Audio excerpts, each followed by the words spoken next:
Sir machine भी लेनी है और रोज का बिजनेस भी चलाना है, वर्किंग कैपिटल लूं या टर्म लोन? ये सवाल आपके मन में भी हो सकता है। चलिए समझते हैं इसे आसान तरीके से। सबसे पहले टर्म लोन समझिए।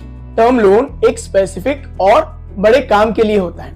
जैसे मशीनरी खरीदनी है तो मशीनरी लोन, व्हीकल खरीदना है तो कमर्शियल व्हीकल लोन, कोई इक्विपमेंट खरीदना है तो इक्विपमेंट लोन, और बिजनेस एक्सपेंशन करना है तो बिजनेस लोन। इसमें बैंक एक फिक्स्ड अमाउंट सैंक्शन करता है और हर महीने ईएमआई भरनी होती है। ईएमआई में प्रिंसिपल और इंटरेस्ट दोनों होता है।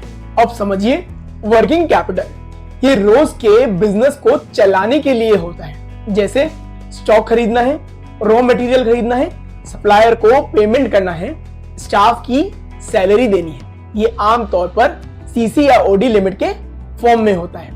इसमें कोई फिक्स्ड ईएमआई नहीं होती। जितना अमाउंट यूज करोगे इंटरेस्ट सिर्फ उसी अमाउंट पर लगेगा। एग्जाम्पल के लिए जैसे 10 लाख की लिमिट है और आपने सिर्फ 4 लाख का ही यूज किया तो इंटरेस्ट सिर्फ 4 लाख पर ही लगेगा। सिंपल सा फॉर्मूला याद रखिए।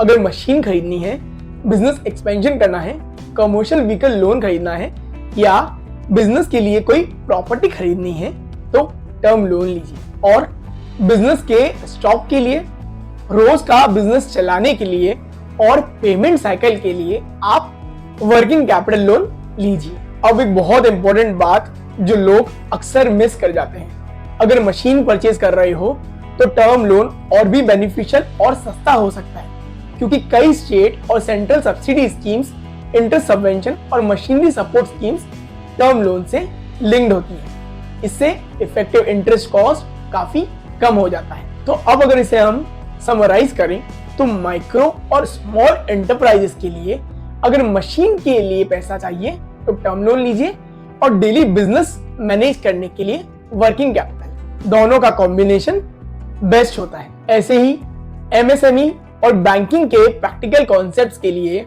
लाइक, शेयर और सब्सक्राइब करना मत भूलना। मैं हूं सीए अल्पेत भंडारी और ये है द बैंकिंग।